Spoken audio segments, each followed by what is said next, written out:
Good morning, everybody. Tom Kaczynski here. Today's date is March 23rd, 2024. I want to thank you for listening in today to the show.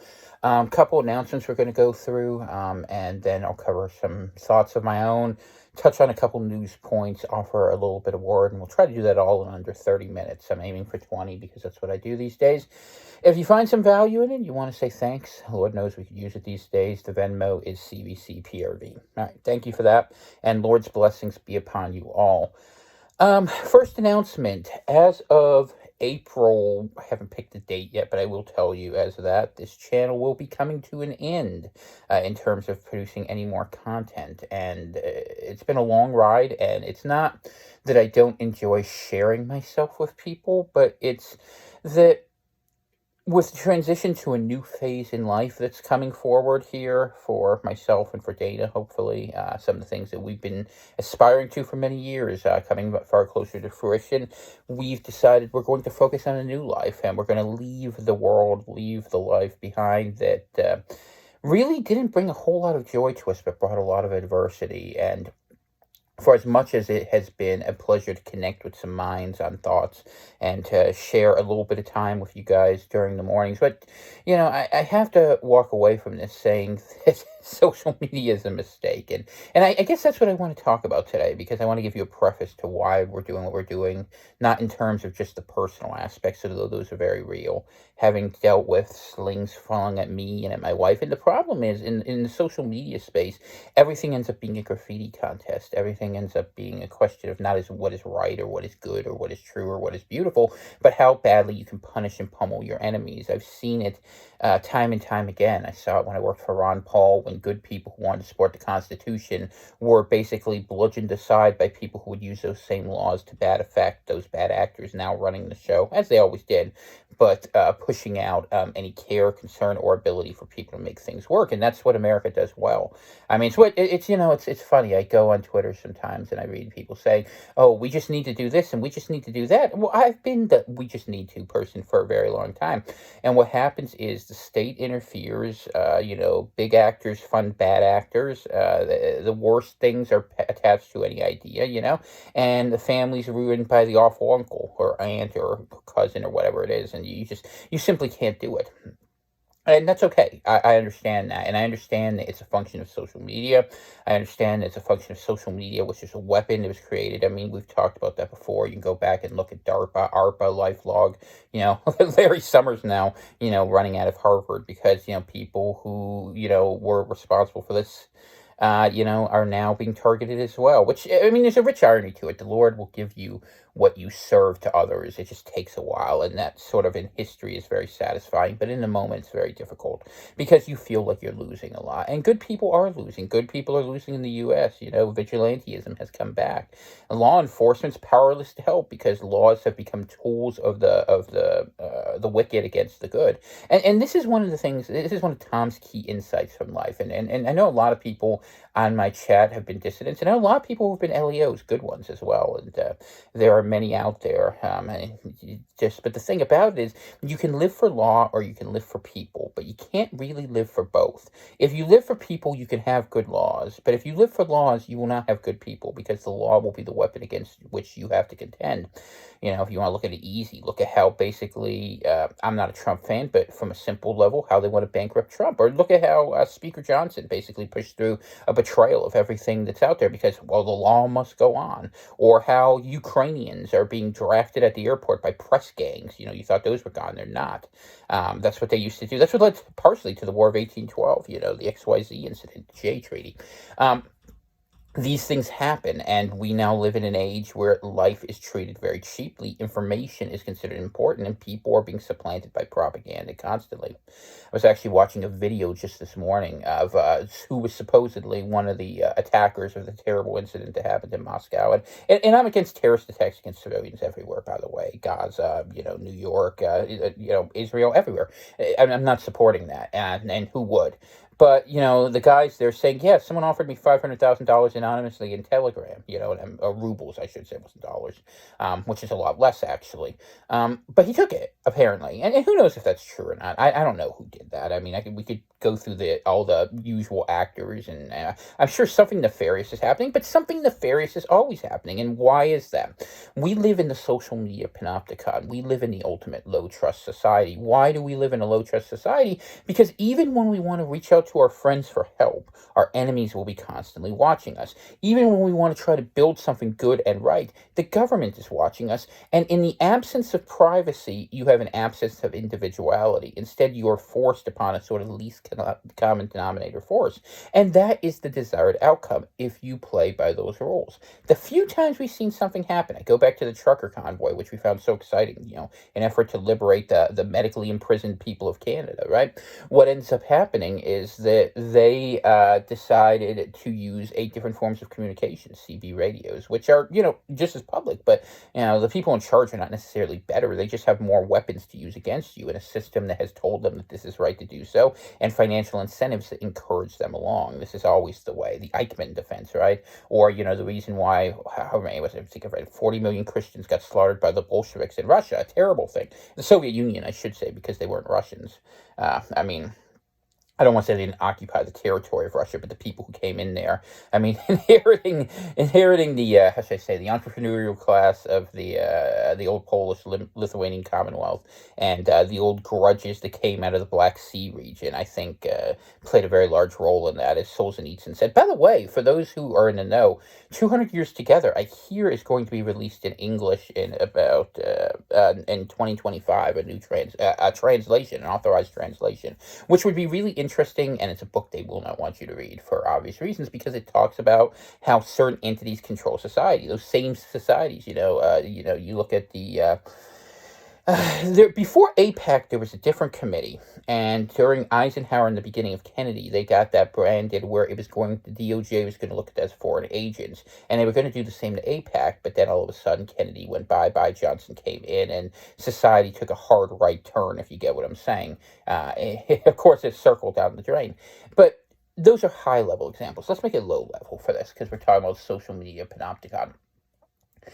You guys who've been fans and followers and just listeners for a long time, human decency is caring about people regardless of your outcomes. And you can care about people because they're either anonymous or because you know them. But at this point in day, what we are in a society that's structured is where people run afoul of certain ideas. They are branded forever. And in the old days, people would move somewhere else. They would change their name. They would change their face. They would do whatever they had to do. And while certain people still have access to the resources who do this, most people do not. And once you are castigated with a brand, and the brand does not go on the bad people. You've seen this. They are not the ones who get prosecuted. Instead, the prosecutors get paid to go after the people who are trying to sustain, to build, to do something positive. And this is not an American problem alone. This is a problem in Europe. This has been a problem in China for years.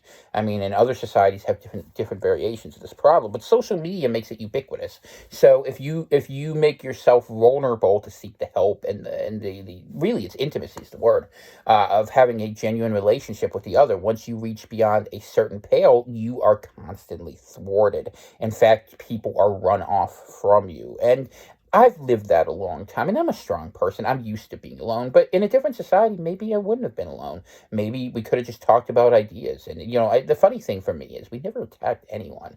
We never have, and we never wanted to. I mean, people have to live. I get that, and people have to live their situations. And some people have more resources in one area and less in another, and that would be fine.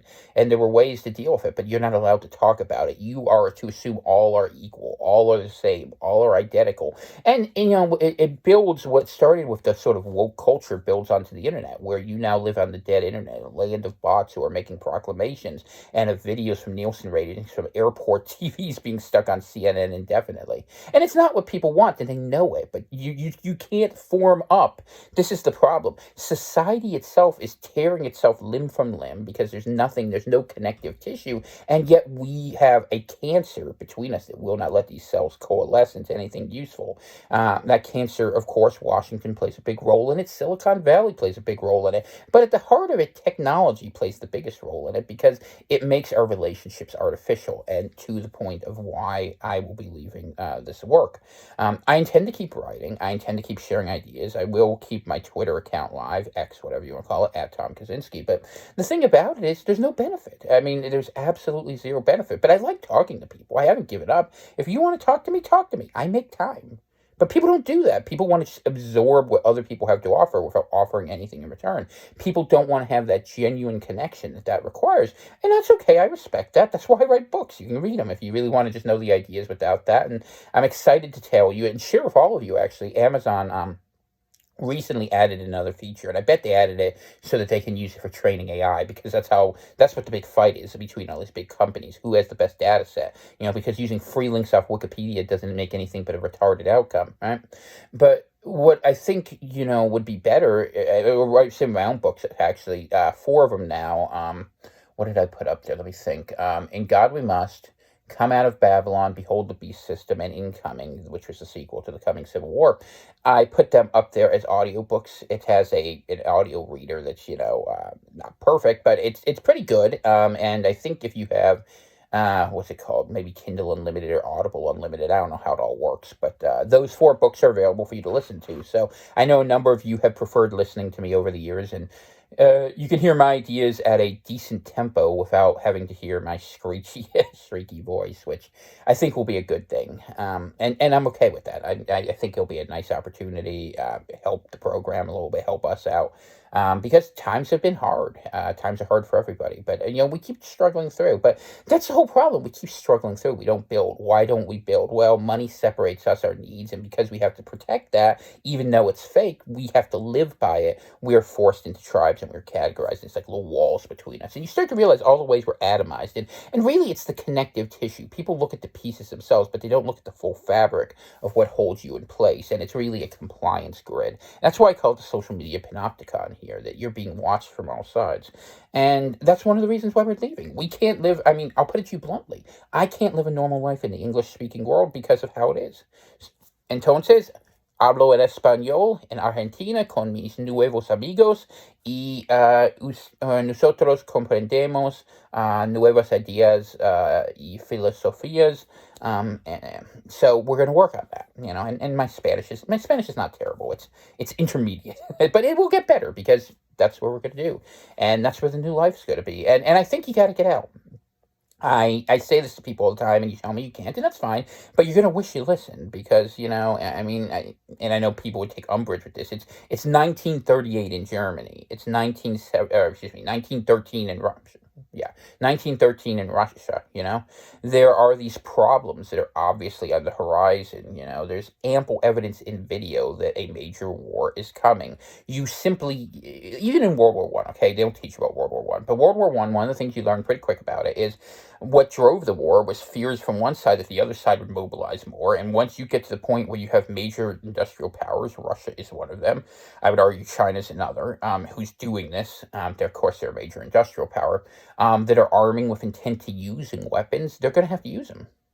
Because why else? You can't. There's a political logic there that justifies it. And could you have a nice, comfy Cold War of prosperity? Like they talked about silent weapons or quiet weapons for silent wars, or the other way around. I can never remember the order of that. But anyway, yeah, you could, and maybe you will. But I don't trust the leadership we have here. I don't trust the leadership they have anywhere. It's the world's gone mad, and it didn't have to. Things went badly quickly, but we are insane. And madness makes people do mad things. And so what was sanity? People say, oh, well, America's so great. Why? How? How? Come on. The rule of law doesn't even exist. The people are being replaced. The boat doesn't just have a little leak in it. Someone dropped a bomb in it. The flat top's burning, okay? Can you fix it? Your government won't let you. Look at it. Look who's in jail. Look who gets prosecuted. Look who gets punished. You see that story about the squatter in New York. The guy gets a bill saying he was doing something there, and the police arrest the person who owns the home. Now, mind you, I'm no fan of landlords. I'll be the first to tell you that. I've dealt with them more than I want over the years, and I reckon it one of the greatest blessings in my life to be free of that problem now. But the thing about it is, it's That's where we are. That's what we deal with. That's the reality. So what are you fighting for? Yourself? You got to start there. What do you value? God, hopefully, number one. You need help. You're going to need a lot of help. I know I need help. I mean, if this last week hasn't convinced me of anything, it's that the Lord's hand in your life is what's the absolute essential thing to proceed. And the Lord has chosen to inspire us to move forward. And some people are joining us. It's going to be tough. It's going to be different. And we're trying to find something between what is and what will be that we can live with. And go back in time just a little bit to erase some mistakes that others can't seem to be able to extricate themselves from. Social media is being one of them. There are good things about it. There are good things about connectivity. There was a way to do this that would have been better. I don't know what it is, but I know we never had the conversation. So we took the least common denominator approach. Everything went down the drain, everything mixed together. And you know what you end up at the bottom of a drain? A septic tank that smells like refuge and sludge every step of the way.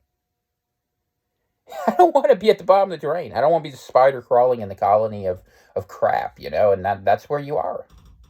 And I'm not even talking about preferential algorithms and the way things are gamed, and it's just it's almost astounding how bad it is when you really look at it, and you learn. I mean, we learn to have narrow tunnel vision, right? We have to do that because our sanity requires it, and we have to believe we have agency, and we do have agency, but not in the way of fixing systems. If the system is broke, had a broken car. You start fixing every little step of the system, but if the system's broke, it's still going to break over and over and over again. So you need a new system. Or you need an old system. Or you need no system because you need trust. You need people with genuine connection. You need people who gather in meet space, M-E-A-T, and meet, M-E-E-T, and they talk and they build connections, and hopefully they build families and they build communities. This process started long before social media. Economies hollowing people out, sending people to the center, forcing people to follow things. And all of it goes back to money, which is a hijacking of your energy. The Rothschilds talk about that. That's what they did. They recognized that currency was a way of moving people as energetic units on a board, and they move them around. And money's fake. We all know it. Each and every one of you know it. And yet still, we have to live by these terms. And it's hard to buy our way out because government holds us ransom. Pay us money or we'll steal your land. Pay us money or we'll steal your stuff, Other people say, hey, and we can't work communally because we don't know how to do it. We have to evolve a different way of thinking. And maybe it can never evolve beyond a very small group. And maybe that's what it has to be. Maybe that's really the answer. Maybe it's minarchism, Maybe it's this idea that you can only go beyond a certain size. All the political theorists seem to recognize that. At some point, things get too big, and someone's made referee, and they end up a piece of crap. But instead, we are all referees over each other all the time by a set of rules that have been so stifling to thoughtfulness that we have chosen aesthetic creativity at the price of self-mutilation. That's the social media panopticon. We have the ultimate ability to express ourselves in the superficial, but if you try to do anything of consequence, you're done. And the world's going that way. That's why, there was an opportunity. If you go back to the 80s and 90s, if we had better leadership in the West, maybe, if they hadn't decided to punish Russia, but maybe had integrated them, and maybe they didn't send all the jobs to China, but instead had worked out something more equitable. But they chased money, because that's what they knew, because that was the weapon by which they won. It was the weapon by which they destroyed the others, who now have a broader mindset in the world. And it was the weapon by which they enslaved the people who live here. And because we were comfortable for many, many years, and you know which generation benefited most from that? The one who's taking reverse mortgages, spending their kids' wealth on cruises so they can get sick from botulism. That's what it is. And now, we have women all acting like they're living the tale of Echo and Narcissus, but they don't know history. Why would they know? It's racist. Echo and Narcissus is a great tale. It's the story of where these words come from. Echo was a woman who pined over a man called Narcissus. And Narcissus loved himself so much that all he did was stare in front of a mirror all day, right? And he would end up staring so long that eventually he turned into a flower because he was looking at himself in the water. And Echo would cry for him, but she could never find him because he was busy staring at himself too much. Is that not a good description of social media? I want this, I want that, give me money, do these things. And the vanity of all. And I could paint the gender issue. I mean, I think the MGTOWs are largely right at this point. But it's not a joy to celebrate. It's a tragedy for the species.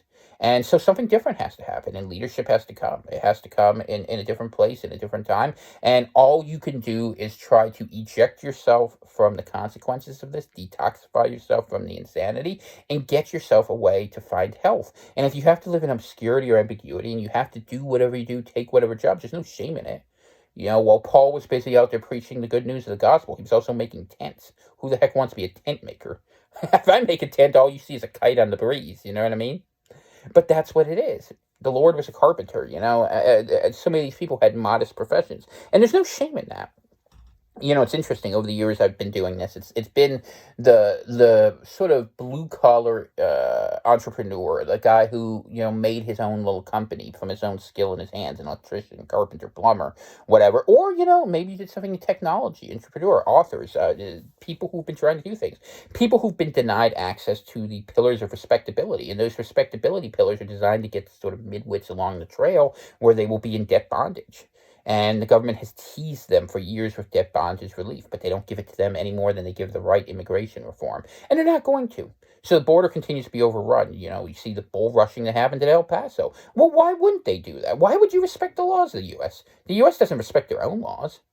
All they do is they enforce them on the people who don't have the ability to resist. Anarcho-tyranny. That's where we are.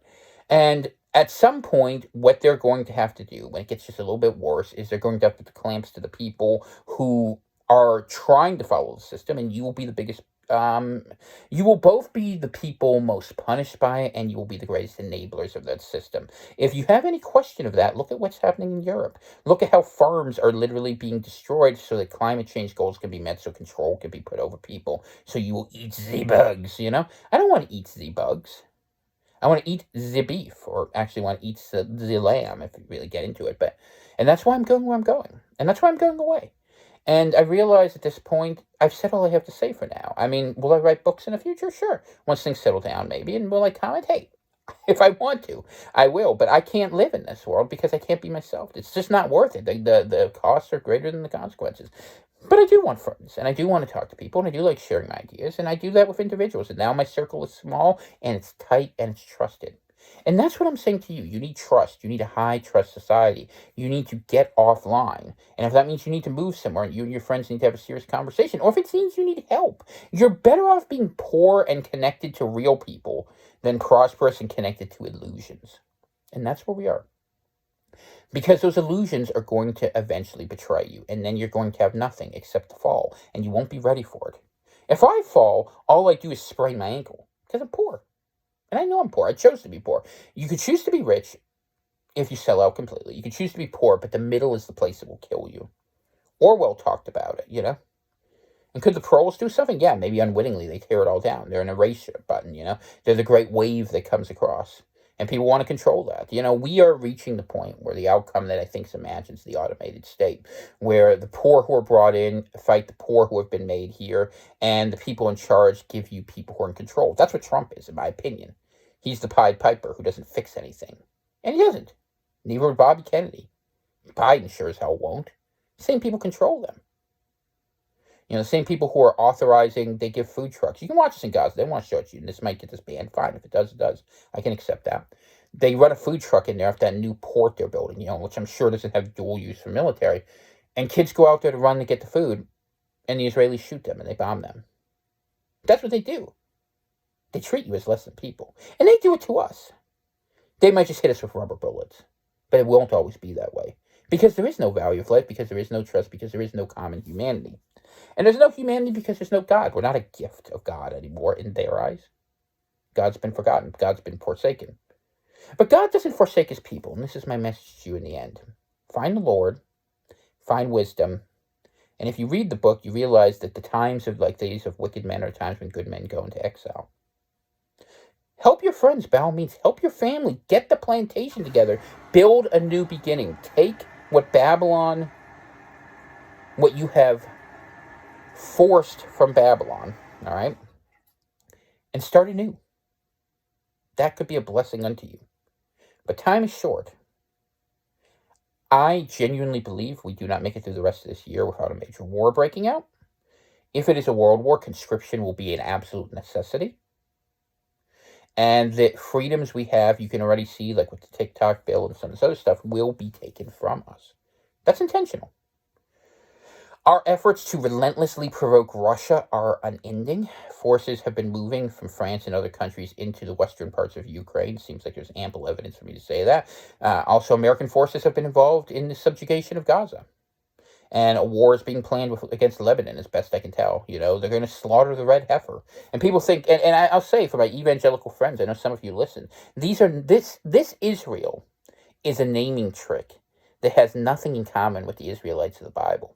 Nothing. In fact, it is a repudiation of the promises made in the book of Daniel, the book of Isaiah, the book of Ezekiel that were fulfilled by the Lord Jesus Christ. And if you want to go face Christ and say, oh, there was another way to heaven, these people were so great they could follow the law that they didn't need Jesus, I welcome you to do so. But I warn you, I do not think the Lord will look kindly upon you that day for choosing to say his sacrifice was moot and that these people were so great, no matter how vainglorious they act. Once upon a time, Christians understood that. We do not anymore. And I've preached it. But propaganda wins. Whoever speaks last wins, and whoever's loudest, and you are in a panopticon. You are forced to stare into a funhouse of mirrors that tell you all sorts of things that are untrue, and that yell at you constantly. So what do? How do you win? You unplug. And I'm ready to unplug. My wife's health is not good, you know that. My health is not what it once was either. That's okay. I'm still going to fight. We are going to seek those things. We are going to seek the quiet places. We're going to seek repose. And we're done with the game. I have nothing to prove, and I have no one I can help. I could tell you how to fix things, but you can't. You won't do it. And you couldn't do it if you did. You could give me 10,000 men at arms. It would not matter. Because you can't change people from the habits they've adopted for themselves. But some people can choose to save themselves, and you can choose to save yourself. This is not my last broadcast for now, but I will do a series of these at my own leisure on topics. And if there's things you want me to cover, that are appropriate for YouTube, you understand the problem there. We could talk about a couple things. And if you want to reach out, this is an invitation. If you've been following me this long, if you found this channel, the algorithm didn't bring you here, you want to listen, okay, connect. And if you want more from it, hey, let's work together. I've said that. But I know. You have things that bind you. Okay. But be aware the price you're going to pay is going to be inflicted on you all. I'm not saying that as a threat. I'm saying that as a recognition of reality that I'm racing to beat and may not succeed. If the summer holds, we'll make it. That's how close it is for us. But we've been working for 3 years, and I know people aren't starting from that position. I know people haven't planned that much. So I don't know what the answer that is right for you is. I don't know that. Pray for it, seek it. The Lord can protect anyone, anywhere. I do believe that. But I know for me, this isn't a part of the future plan. Not because I don't enjoy it, I very much do, but because it's easier for one bad person to destroy what could benefit 1,000 good people. And that's assuming the algorithm hasn't punished me relentlessly since it has since 2017. Every now and then I can get my head above water, but why would I swim in the East River? That's just, it's no fun. So, let's close with a prayer. Heavenly Father, I just want to pray a blessing on the people who are listening today, that you give them the courage and strength to know when it is time for them to walk, that you guide their steps, and that you help them to find a spirit of gratitude for the things in this life that you made that we can enjoy, rather than the things we made for ourselves to become a lure and a leash and a trap upon all of us. And I know you can guide people to that truth, Lord, and I just ask that you reveal that truth in the lives of the people who are listening, so that that stumbling block doesn't be the one that takes them from you, and it allows them to fulfill your vision in this life, which I hope is a peaceful, prosperous, and happy one, but which I hope also avoids the worst of things that are out there in these terrible days to come. In Jesus' mighty name, I pray this for everyone who's out there. Venmo, CVC, PRV. Check out the books over on Amazon and over on Audible. I think you guys will like that. God bless you guys. Tom Kaczynski, and I will see you a couple more times. All right, bye-bye.